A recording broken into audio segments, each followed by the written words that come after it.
Hello, everyone, and welcome back to Bible Basics with Pastor Steve. And we got all kinds of stuff going on for you tonight. Actually, just a couple important things. So, first off, tonight we're going to be talking about David and the Ark of the Covenant, and it finally, not arriving at its permanent home in Jerusalem, but finally arriving in Jerusalem. And that's going to be Samuel lesson 22. We're going to be based on 2 Samuel chapter 6. We are doing a survey of the Bible 1 week at a time. And 1 week at a time, one story per week. Hello, John. Good to have you here tonight. One story per week, and I will send out the paraphrasing of the story every Tuesday afternoon. I did get today's out at a decent time, so hope you all had a chance to take a look at it. And I strongly suggest that you do read it ahead of time. If you have any questions about it that you want to be sure that I talk about when we have our online lesson, and please be sure to email those to me. If you get them to me in advance, I'll take a look at them before I come on live. And hello, Charles. Good to have you here. Yeah, please feel free to say hi and to say where you're watching from, so we can have a little bit of community there in the chat section. Oh, that's right. Last week, one person said that they would like to see the chat on the screen. Hello, Barbara. If you would like to see the chat in the screen, I am happy to do that. I only had one person say so, though. If I have a couple more people say yes, let's do that. Well, you know what? Let's just go ahead and do it and see how we go. There we go. You can see the chat on the screen. If you say hi, you'll see all of it right there. Oh, there we go. Sorry. All right. So moving on. If you don't like that, tell me and I'll take it back down again. So if you ever fall behind or if you missed any lessons, you can always catch up on YouTube or on Facebook. It's easier to find them on YouTube, I think, than it is on Facebook. And if you want to be added to the email that I send out each week, hello, Stella. If you want to be added to the email that I send out each week, you just email the address on the screen below my head. Let's go ahead and begin with a word of prayer, shall we? Gracious God, may the words of my mouth, the meditations of all of our hearts be acceptable in your sight, for you alone are our rock and our Redeemer. Amen. Good evening, Roseanne. All right, so tonight, like I said, we're going to talk about the Ark of the Covenant. 2 Samuel chapter 6, paraphrasing. Listen for the word of our Lord. David gathered 30,000 elite troops. They went to bring the Ark of the Covenant from Kiriath Jearim to Jerusalem. The Lord God of Israel sits on his throne over the cherubim on the ark. The ark was at Abinadab's house. They put it on a new ox-drawn cart. Abinadab's sons, Uzzah and Ahio, drove the cart down the hill from the house. As they led the procession, David and his entourage played music with harps, tambourines, castanets, cymbals, and all kinds of instruments. They all danced for the Lord. As they were passing as they were passing the threshing floor of Nacon, the oxen stumbled. The cart lurched, and Uzzah grabbed hold of the ark to steady it. This angered the Lord, and the Lord struck Uzzah dead right next to the ark. This really upset David. To this day, he still refers to that area as Perez Uzzah, which means lashing out at Uzzah. David was so afraid of the Lord that he changed his mind about taking the ark to Jerusalem. So instead, he left it at the home of Obed-Edom the Gittite, which was nearby. The Ark of the Covenant stayed there for 3 months. The Lord blessed Obed-Edom's whole family the entire time it was there. When David heard that, he changed his mind again and went back to get the ark. When David brought the ark into his city, there was a huge celebration. Every 6 paces, they stopped and sacrificed an ox and a fatted calf. Trumpets blasted as David danced his heart out for the Lord. All he was wearing was a linen loincloth. David's first wife, the daughter of Saul, I didn't put her name in there, Michal, David's first wife, the daughter of Saul, watched the procession from her window. When she saw David celebrating, hatred filled her heart. David had set a tent up for the ark. He put the ark in its place inside, and then he began making burnt offerings and peace offerings to God. Then he blessed the people in the name of the Lord and distributed meat and bread and raisin cakes to all the people. After the celebration, David went home to bless his new house. Michal was there waiting for him, and she said, "You put on quite a show today, dancing around half naked like a pervert in front of all the servant slave girls. You were disgusting." David responded, "I was dancing for the Lord, who chose me, not your father, to be king of Israel. I will praise the Lord all I want, and I will be as disgusting as I want. And all of those slave girls you're talking about will still love me." Michal never had any children. This is the word of the Lord. It's quite a little last sentence there on the end of that chapter. The two of them have an argument in which David trashes her dead father, and then it says she never had any kids. So, what do we have to say about this story tonight? Well, first of all, I should point out that there's a theory that the Ark of the Covenant, the lost Ark, was actually lost for a while, because we have not heard of the Ark in quite some time in this story. So there's a school of thought that going out and picking up the Ark wasn't just a simple matter of, oh yeah, it's over at Kiriath Jearim, or that they actually had to find it because it had not been used in worship in quite some time. It sort of had been put there in safekeeping, and maybe not everybody knew that it was there. So at any rate, he gets it, he brings it back in.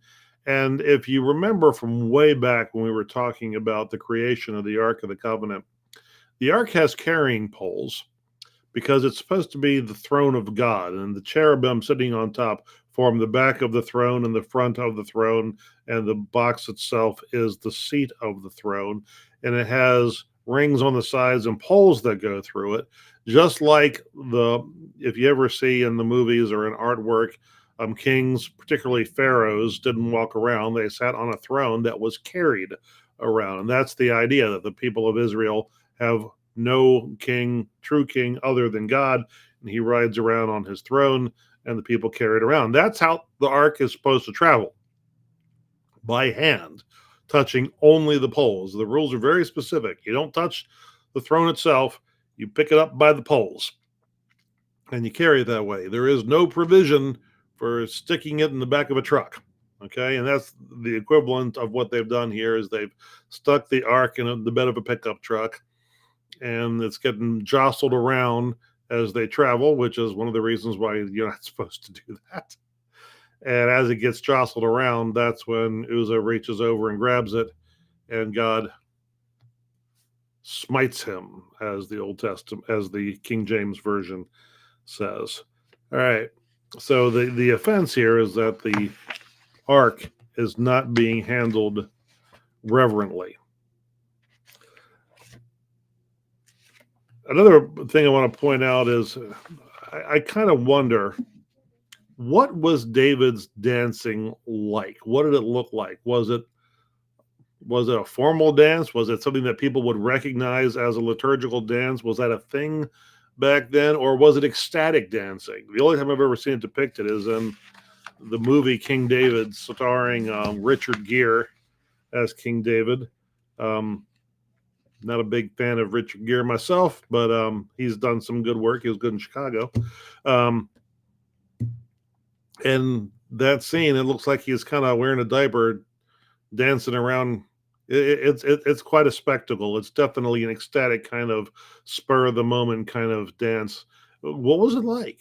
And to what degree was that normal? And to what degree was it shocking to people, not just perhaps Michal, but other people? And we really don't know the answer to those questions. So what can we say, given all the things that we don't know? Well, it is clear that God expects reverence, but that reverence does not always look the way we expect it to work.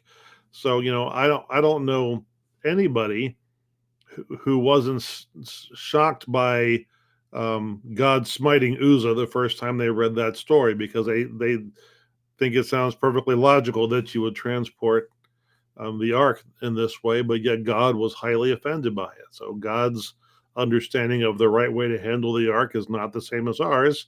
He thought that was bad. The way they were handling the ark, they thought was bad. Ox cart, bad.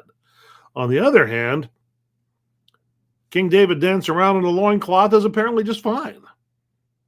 Doesn't say anything at all about God thinking maybe David should have put some more clothes on, or maybe dancing ecstatically in the street, or however he was dancing was perhaps lacking in decorum, as we would say. And decorum is so decorum is kind of a human thing, I guess. Well, I guess, or at least we should say that God has his own sense of decorum and we have our own sense of decorum.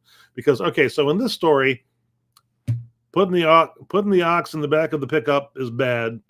Dancing half naked in front of the ark is good. Okay, those are very counterintuitive from a human perspective. Both of them are. Okay, so we don't. We make a big deal about decorum in church, and I've got my own ideas about decorum in church. But are they really gods, or are they culturally bound? The whole thing about taking off hats in the sanctuary. Well, that's very much an American Christian idea. There are lots of traditions in which hats are required in church. Certainly they're required in Judaism, right? We got ideas about that. We got ideas about what's appropriate clothing for church. You all know that I like to dress up in church. I want to wear my best. I want to look my best. That's how I honor God. But it's just that. It's how I honor God. My son wears jeans and a t-shirt to church pretty much every week, and we walk in, together, usually for the 8 o'clock service, and he towers over me now, and he's got the big wild hair and the t-shirt, the faded t-shirt and the faded jeans, and I'm there in my coat and hat, we're each honoring God in our own way. Does God have a preference? Well, if God does have a preference on that, and I think this story is saying he does, it's also saying that we don't know what it is. And when we make determinants about it, they're not as scripturally bound as we thought they were, because if David knew his law, he'd have known not to stick it in the back of the truck. What does this story tell us about ourselves? Well, that we don't read the situation well. I mean, all right, so David thought he was handling the ark appropriately, but clearly he wasn't. Michal thought that David's dancing was disgusting, but we don't know that it was. She thought that it was. Was she being objective? Was this really outside of cultural norms? Or is Michal just angry because of what David has just put her through? So, in case you've forgotten, because it's been a little while now, Michal was David's first wife. She was King Saul's daughter. And it was a big deal that he was married to Saul's daughter when he did.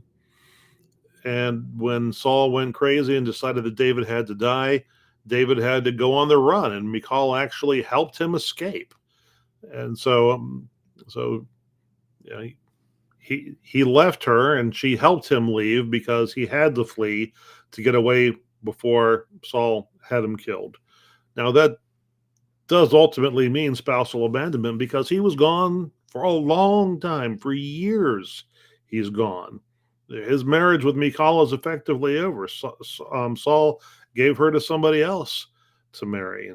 And so when Saul finally died and when David became king, she'd been married to this other guy for years, but David considered her to still be his wife. So he had been and sent men to get her and bring her back. And her new husband was so upset, he followed them crying for miles until they finally told him, we're getting close to where David is now. You better make yourself scarce. And he finally turned around and went home. It's a very sad story. We don't actually, in that portion of the story, Michal doesn't say anything, so we don't know what her opinion on this is. But I'm reading it from this story here. that she had a good life with her second husband and did not need to come back.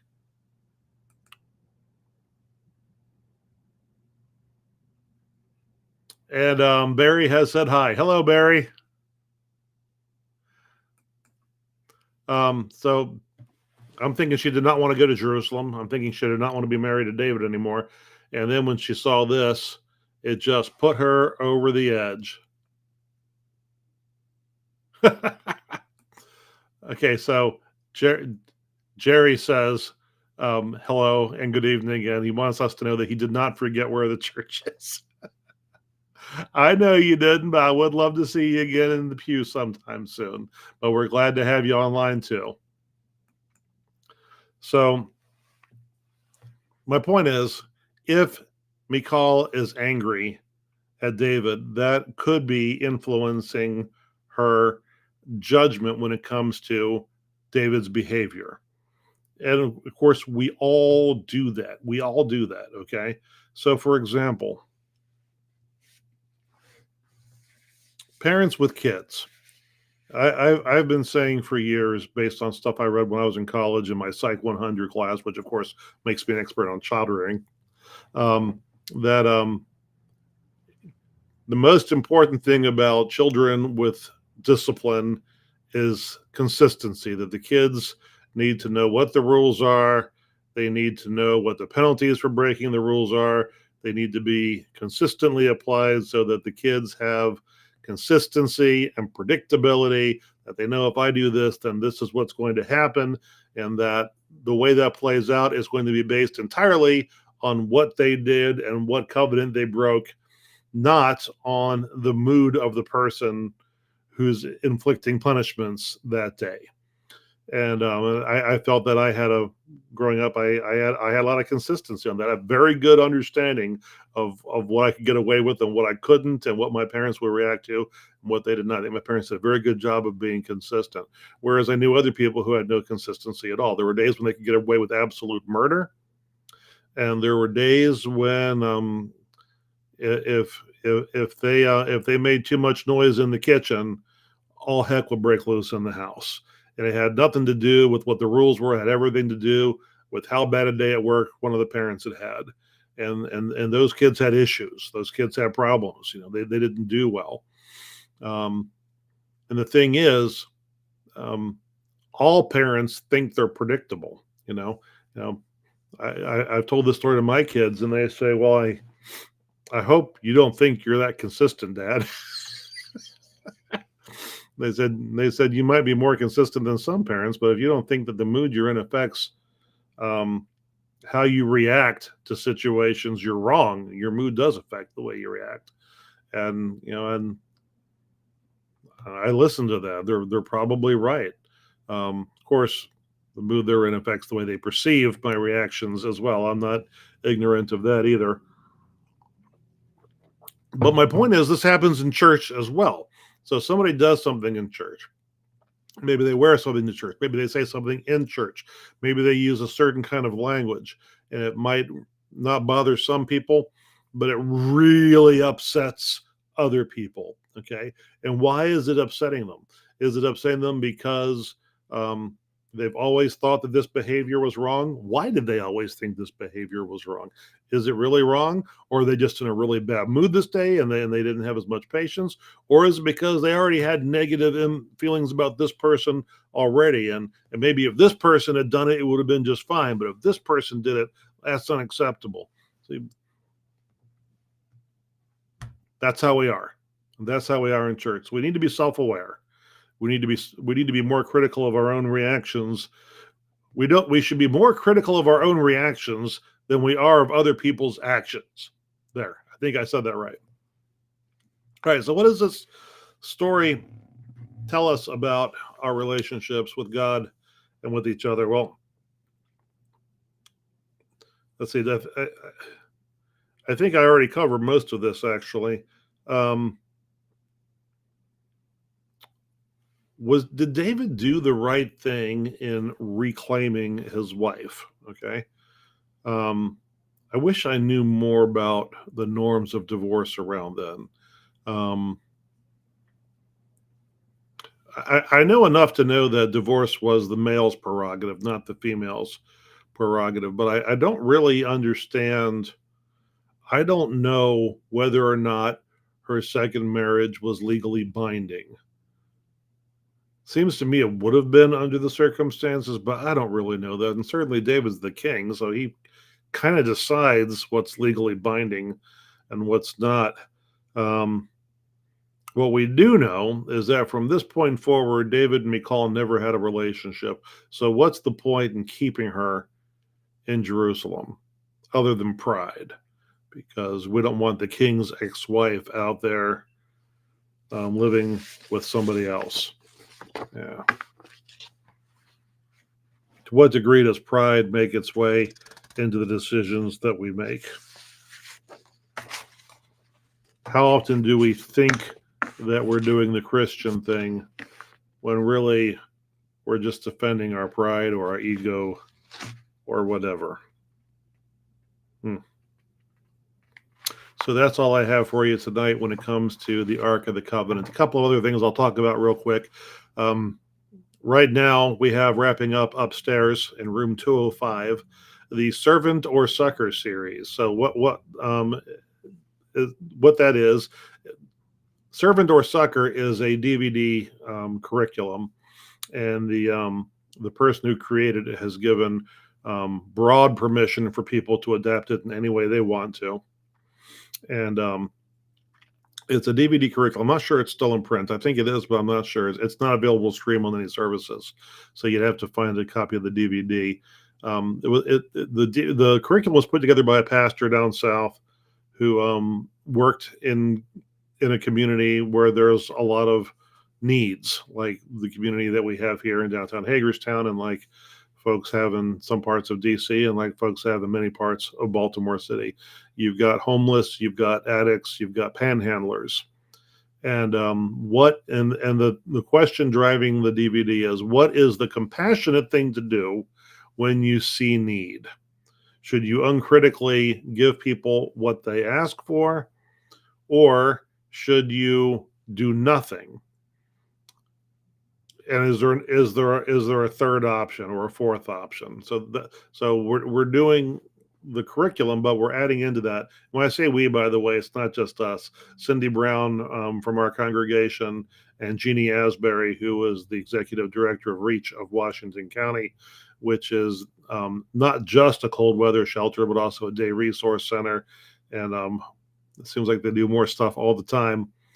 And putting together an educating people as to what the needs are in the community, but also what the resources are in the community, and what in fact is the best way to help people. So here in downtown Hagerstown, we have signs at all the places.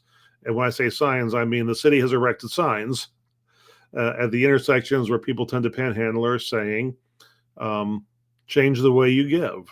Panhandling is dangerous. Before you decide to give money to somebody, think about supporting the homeless in some other way. And that is an important question. There are far more resources in downtown Hagerstown than people realize. And this is important because addiction is such a big problem, and because it impacts so many people. So, for example, I learned this the hard way. In my very first congregation, we had a teenage girl who clearly had issues. Young teenage girl, like 13, who was, we'll say, precocious. And she was in and out of the church by herself. She'd show up for youth stuff, sometimes for Sunday school. Parents were not bringing her. She was showing up on her own, which is, always kind of, you notice these things.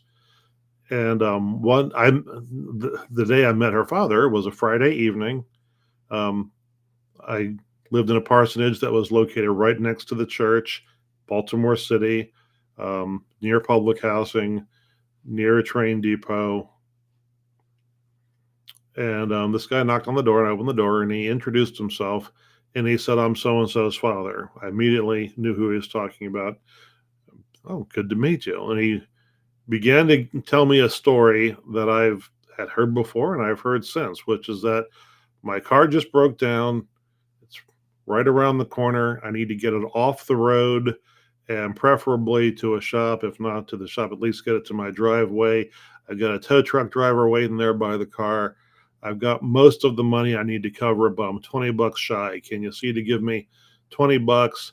And here I've got my daughter's bicycle with me for collateral. I'll leave her bicycle here and you can hold on to it until I come back with your money.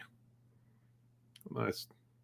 Being a 25, 26-year-old guy, I said, I'm not taking your daughter's bicycle for collateral. And I gave him the 20 bucks. Okay. Because I kind of knew who he was. I knew that it, like I said, I've heard the "I need a tow" story many times. In fact, back in my hometown, which was a suburban middle class neighborhood, there was a guy in the parking lot of the liquor store near my house. Every Friday evening, he was there trying to get 20 bucks to get a tow for his car. And he always said, "I work for the Army Corps of Engineers. My car is stranded on Central Avenue. I need 20 bucks to get the tow because it's blocking traffic, yada, yada." Every Friday night, this guy was doing that. Hit us several times. So I'd heard the tow story before, but I figured, all right, good chance he's lying, but, that's on him, right? If he's lying, that's his sin, not mine. I gave him the 20 bucks. Told him to take his bike back to his daughter on the way to the road. Next day, a guy comes to the door, Saturday morning. This guy I don't know. He knocks on the door and he says, "Hey, you don't know me, but I live next door to such and such family. I believe the father was here last night." I said, "Yes, as a matter of fact, he was. Why?" And he says, "And you gave him $20, didn't you?" And I said, "Yes." And he says, "Well, what you need to know is that when you do that, he spends it on alcohol and he's an angry drunk. Every time somebody gives him 20 bucks, he comes home, he beats his wife, and he beats his kids. And that's what happened last night. And I had to listen to it because you gave him 20 bucks. Please don't do that again." So was that on me or was that on him? Well, you could argue the first time it was on me, except for that a voice in the back of my head said, "You probably shouldn't do this." But I let guilt get the better of me. So I don't give out cash anymore. In that particular community, I took somebody all the way to the train station one day because his story was he needed a ticket to go back down south to home because he had given up on Baltimore.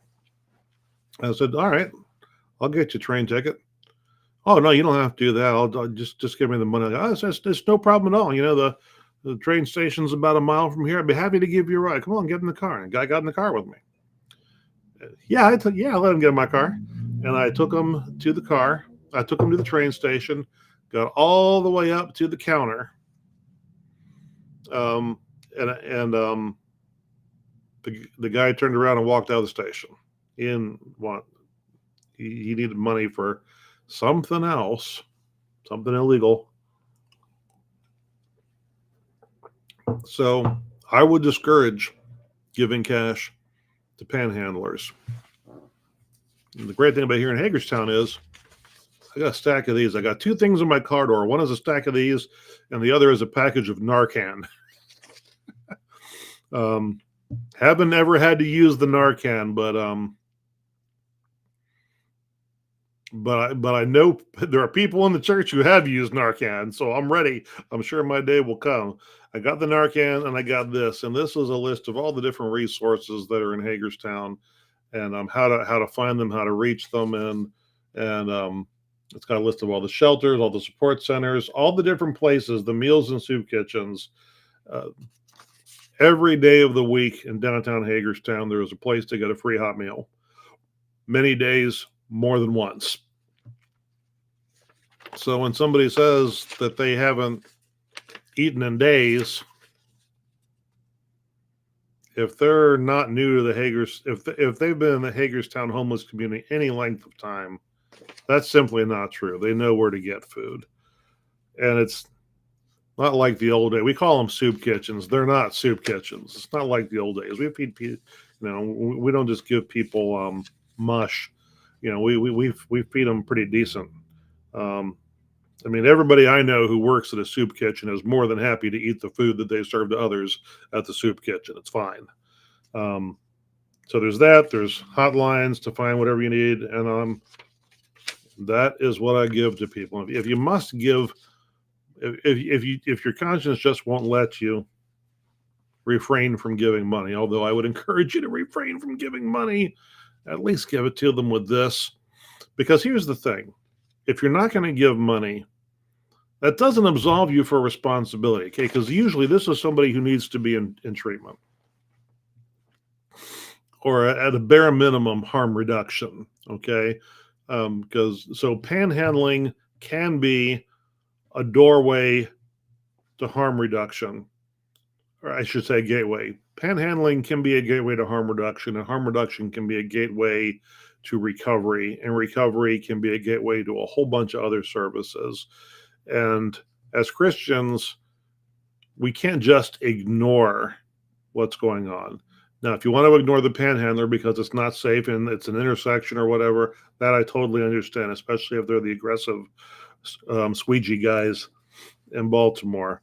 But you can't ignore the problem entirely. There's a zillion ways to deal productively with the problem, and in fact, there are phone numbers on this list you can call and say, hey, there's homeless intervention folks, and they're limited in what they can do. I'll tell you about that in a minute. You can call. What's the one I want people to know about? If you're in Hagerstown, Potomac Community Services. I'm sorry, Potomac Case Management. You can call Potomac Case Management and ask to speak to the homeless response team. I tell them, hey, there's a person panhandling at the corner of such and such and such and such, and it doesn't look like a safe situation. It would be great if somebody checked in on them. Now, they don't.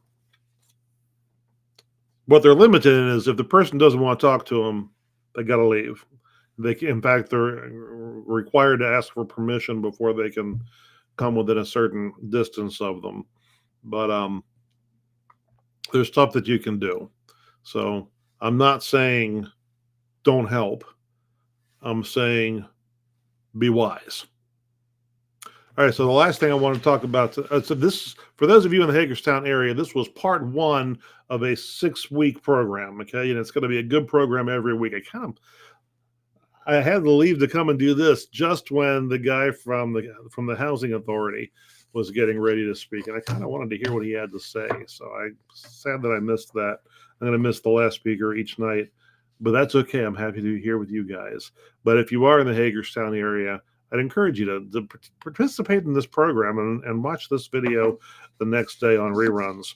The other thing I want to tell you about is Otterbein United Methodist Church in the month of May is going to be voting on whether or not to join the Reconciling Ministries Network, which is the Methodist network of congregations that has decided to openly welcome and affirm the gay community, whether the denomination decides to do that or not. And we had a straw poll on this back in November. I shouldn't say November, back in the fall at some point. I'm not sure what month it was. Back in the fall, we had a straw poll, and the folks who were present that day, it was overwhelmingly in favor of joining, 89%. We're moving in in May, on 3 Sundays in May. We're going to, by paper ballot, we're going to vote on this.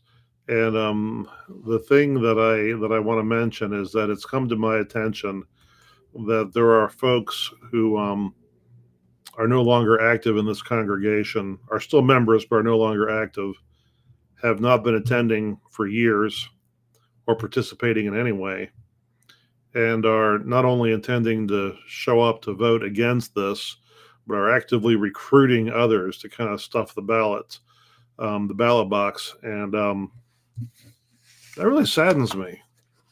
There's some other emotions I could tag on to that if I wanted to, but I'm going to try and be charitable right now. Yeah, and I'll tell you why. I mean, this is a vote that affects the future of our congregation, and the people who should be voting are people who intend to be present for the future of our congregation. It's unethical to cast a vote that affects somebody else. It doesn't affect you at all. I remember back when I was in Baltimore, my very first church. Um, it was election time, and I was waiting in line to vote at my polling place, and there was a woman there wanting to vote, and her address was wrong. She had a county address, and she had never registered to vote. What had happened was, and I don't remember how they found this, but they didn't have her on their files, and the reason was because she had moved out of the city and into the county, but she had never registered to vote in the county. So she wanted to come back and vote in the city, and she wanted to do this because A, she wanted to vote, and B, it was a year that there was a lot on the ballot. Okay, we were voting for senators and presidents and a new mayor for the city of Baltimore. Okay, and she couldn't believe that they weren't going to let her vote on the new mayor just because she lived in the county. In what system of ethics is it okay to vote for somebody else's mayor? um, and in her mind, this was entirely righteous, and she was not even willing to entertain the notion that perhaps it was inappropriate for her to be there trying to vote. And that's kind of how I feel about this. So, if you have any influence over any of these individuals who are long gone from our congregation and yet still want to have something to say about how we move forward, please try to exercise some of that influence over them. That's it for the news. It's all local news this week. So until next week, don't forget to email me any questions you've got moving forward with David's story next week. And interesting things in the life of David. Oh, Jerry says something. Also, most panhandlers in Hagerstown are scam artists, especially ones that sit outside shopping centers. I guess it depends on how you define scam artists. I'd say most of them have active addictions. Um, so if it's a scam and they're not going to use the money on what they say they're going to use the money on. Um, and we need to be sympathetic to these people because nobody when they were in elementary school said I hope to someday be a heroin addict begging for money outside of Aldi's, you know. So we need to feel some sympathy that their life has taken this turn, but we also need to help them make better choices. We can't force them to make better choices, but we can give them opportunities. And not everybody is personally equipped to have that conversation with a homeless person. I'm not encouraging everybody to do that. But if you're not going to do that, then how are you going to help the situation? Because you can't just ignore it. Anyway, and I do feel for some of these folks. I've had people come up to me just recently, hey, it's my birthday and I haven't eaten anything all day. And the guy's got sores all over his face from scratching. And that's an addict thing, you know. And I gave him the thing. I said, here, this is where you can get some food. He took it. Anyway, that's it. So we'll see you in the coming weeks, either in church or online. Don't forget to email me any questions you have. And I won't use your name unless you say it's okay to do that. Oh, and I see Barbara has chimed in. Thank you for your honesty and your integrity. Thank you. I appreciate your support. I really do. And everybody out there who is paying attention to this. If there's anything you can do to make our congregation's path forward go more smoothly, please do that. Especially if you hear misinformation going around, just shut it down and say, that isn't true. Don't say that. All right, let us pray. God, give me grace to accept with serenity the things that cannot be changed, the courage to change the things which should be changed, and the wisdom to distinguish the one from the other, living one day at a time, enjoying one moment at a time, accepting hardship as a pathway to peace, taking, as Jesus did, this sinful world as it is, not as I would have it, trusting that you will make all things right if I surrender to your will, so that I may be reasonably happy in this life and supremely happy with you forever in the next. Amen. All right, folks. Thank y'all, and God bless.